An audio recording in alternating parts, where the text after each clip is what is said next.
नमस्कार दोस्तों, मैं अपने YouTube चैनल में आप सभी का स्वागत करता हूं। अम्मा, आपके बेटे ने मनी ऑर्डर भेजा है। डाकिया बाबू ने अम्मा को देखते अपनी साइकिल रोक दी। अपने आँखों पर चढ़े चश्मे को उतार आंचल से साफ कर वापस पहनती अम्मा की बूढ़ी आँखों में अचानक एक चमक सी आ गई। बेटा, पहले जरा बात करवा दो। अम्मा ने उम्मीद भरी निगाहों से उसकी ओर देखा, लेकिन उसने अम्मा को टालना चाहा। अम्मा, इतना टाइम नहीं रहता है मेरे पास कि हर बार आपके बेटे से आपकी बात करवा सकूं।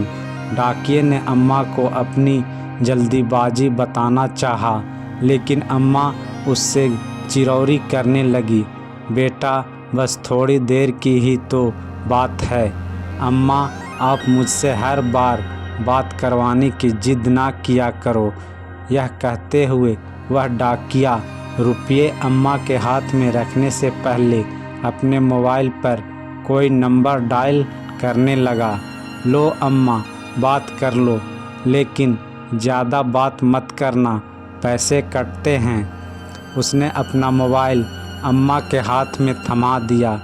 उसके हाथ से मोबाइल ले फ़ोन पर बेटे से हाल चाल लेती अम्मा मिनट भर बात कर ही संतुष्ट हो गई। उनके झुर्रीदार चेहरे पर मुस्कान छा गई। पूरे 1000 रुपये हैं अम्मा। यह कहते हुए उस डाकिये ने 100 के 10 नोट अम्मा की ओर बढ़ा दिए। रुपये हाथ में ले गिनती करती अम्मा ने उसे ठहरने का इशारा किया। अब क्या हुआ अम्मा? यह 100 रुपये रख लो बेटा। क्यों अम्मा? उसे आश्चर्य हुआ। हर महीने रुपये पहुंचाने के साथ साथ तुम मेरे बेटे से मेरी बात भी करवा देते हो। कुछ तो खर्चा होता होगा ना? अरे नहीं अम्मा, रहने दीजिए।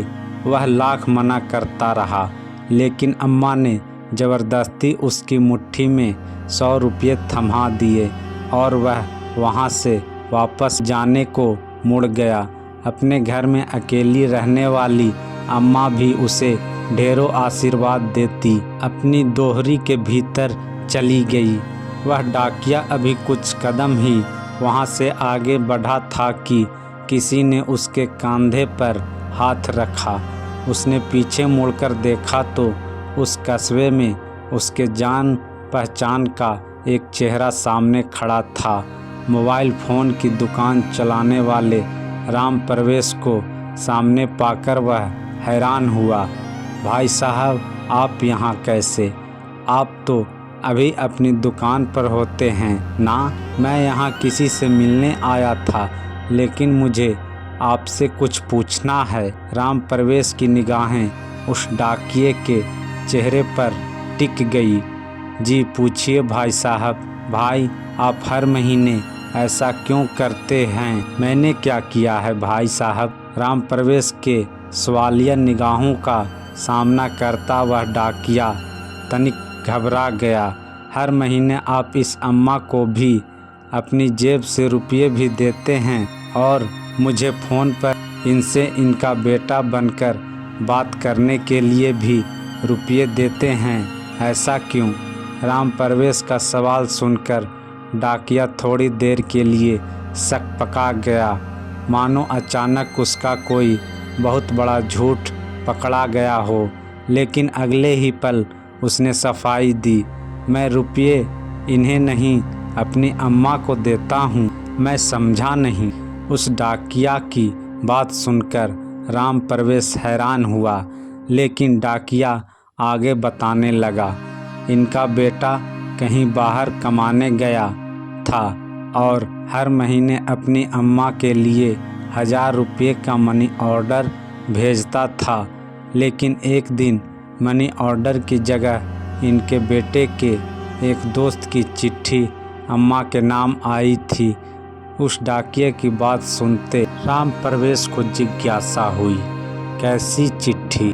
क्या लिखा था उस चिट्ठी में? संक्रमण की वजह से उनके बेटे की जान चली गई अब वह नहीं रहा। फिर क्या हुआ भाई?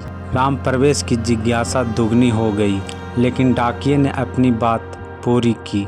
हर महीने चंद रुपयों का इंतजार और बेटे की कुशलता की उम्मीद करने वाली इस अम्मा को यह बताने की मेरी हिम्मत नहीं हुई। मैं हर महीने अपनी तरफ से इनका मनी ऑर्डर ले आता हूँ, लेकिन यह तो आपकी अम्मा नहीं है ना। मैं भी हर महीने 1000 रुपये भेजता था अपनी अम्मा को, लेकिन अब मेरी अम्मा भी कहाँ रही।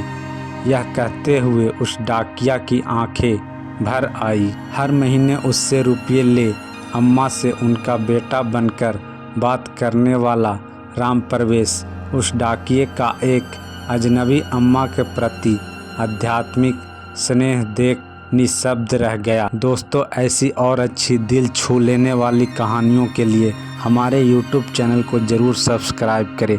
कहानी सुनने के लिए आपका बहुत बहुत धन्यवाद।